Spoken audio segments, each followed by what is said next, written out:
Comment choisir un plan pour un texte? Avant d'aborder n'importe quel sujet, il vous faut plusieurs lectures pour le décortiquer, en dégager l'implicite et l'explicite et comprendre son enjeu et sa visée. Alors, vous devez souligner, encercler, relever tout ce qui constituera un intérêt pour votre développement.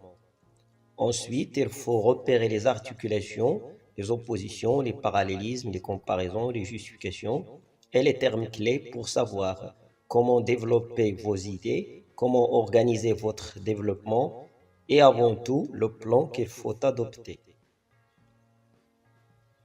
Maintenant, comment choisir un plan? Le plan, tout d'abord, dépend de la consigne, car parfois on vous demande explicitement quel plan adopter. Et dans ce cas, il faut respecter la consigne. Par exemple, rédiger un texte argumentatif entre parenthèses dialectiques, en adoptant le plan concessif traiter ce sujet, expliquer cette polémique d'un point de vue économique, etc. Le plan aussi dépend du sujet lui-même. À travers une bonne lecture et à travers plusieurs lectures de votre sujet, vous arrivez à décider quel plan vous allez adopter. Bien sûr, dans ce cas, même si le plan n'est pas demandé, même s'il n'est pas explicite, le sujet proposé exige, souvent avec une marge de liberté, un type de plan donné. Donc, il est nécessaire de choisir le plan pertinent pour votre texte. Mais vous pouvez établir un plan en fonction de vos préférences et de vos capacités personnelles s'il y a possibilité de choisir entre plusieurs plans. Par exemple, entre dialectique et concessif, thématique et analytique, explicatif et comparatif, et ainsi de suite. Remarque très importante concernant la combinaison des plans. Choisir un plan pour un texte ne veut pas dire exclure les autres plans. Par contre, on peut même à l'intérieur d'un plan dialectique recourir à une argumentation concessive ou analytique, ou encore dans un plan thématique, on peut introduire une réflexion explicative ou dialectique, etc. Les types de plans d'une argumentation. Le plan dialectique, divisé généralement en trois parties, thèse, antithèse, synthèse. Il s'agit de confronter deux thèses contraires, positifs, négatifs, adjuvants, opposants, contre, pour, etc. On peut l'adopter dans des sujets à caractère polémique. Par exemple, certains pensent que, d'autres disent que, beaucoup de gens croient que, pourtant il y en a qui pensent que, quels sont les avantages et les inconvénients, êtes-vous avec ou contre, êtes-vous d'accord avec cette idée, partagez-vous cette idée, quels sont les arguments des uns et des autres, quels sont les arguments des uns et des autres, qu'en pensez-vous?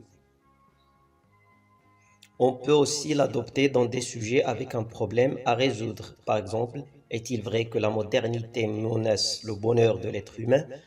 Pensez-vous que l'enseignement à distance est plus efficace que les cours présentiels? Le plan analytique. On aborde les causes, les conséquences, les avantages, les inconvénients ou bien les solutions d'un sujet. On l'explique ou on le commente. Par exemple, des sujets où il y a pourquoi, comment, quelles sont les causes et les conséquences d'un phénomène, quelles sont les solutions d'un fléau, partagez-vous cette idée, quels sont les avantages et les inconvénients. Dans certaines citations aussi, ou bien pour certaines citations, on peut appliquer le plan analytique. Le plan thématique. Il s'agit de développer une réflexion générale autour d'un thème ou bien une notion qu'on illustre à l'aide d'idées et d'arguments précis.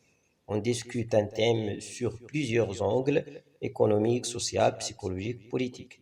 Par exemple, l'importance de la lecture, les bienfaits du voyage, le bon voisinage, le rôle des parents, etc.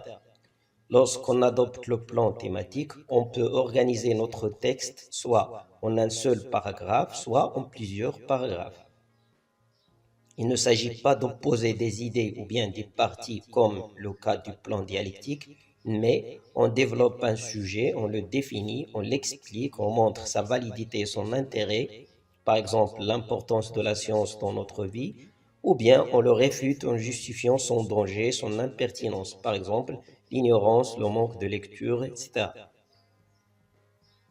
Le plan concessif, on accepte un raisonnement au début, premier paragraphe, puis on le réfute par la suite avec des contre-exemples, deuxième paragraphe.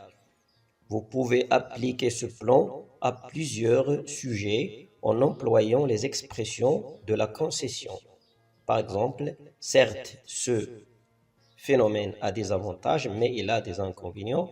Certes, certains pensent que, mais d'autres disent que. Certainement, les causes de sont, mais il faut avouer que. Certes, la lecture aujourd'hui est en crise, pourtant. Certes, l'âge de l'adolescence est délicat, mais il est vrai que la femme doit travailler, cependant, et ainsi de suite. Le plan explicatif. Comme le cas des exposés, ce plan consiste à expliquer une idée, à étudier un problème en le détaillant pour qu'il soit clair et compris par le lecteur. Chaque axe correspond à un paragraphe. Par exemple, premier axe, les convoitises colonialistes en Europe. Deuxième axe, les colonies françaises en Afrique. Troisième axe, le Maroc sous le protectorat français.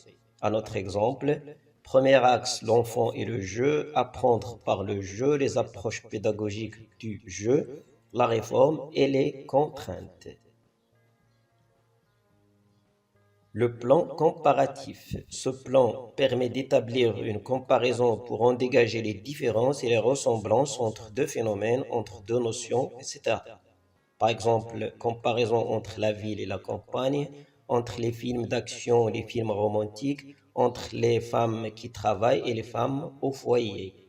On peut organiser notre texte ainsi. Premier paragraphe, point commun. Deuxième paragraphe, les différences. Et la conclusion, on peut mettre le bilan ou bien dans un autre paragraphe.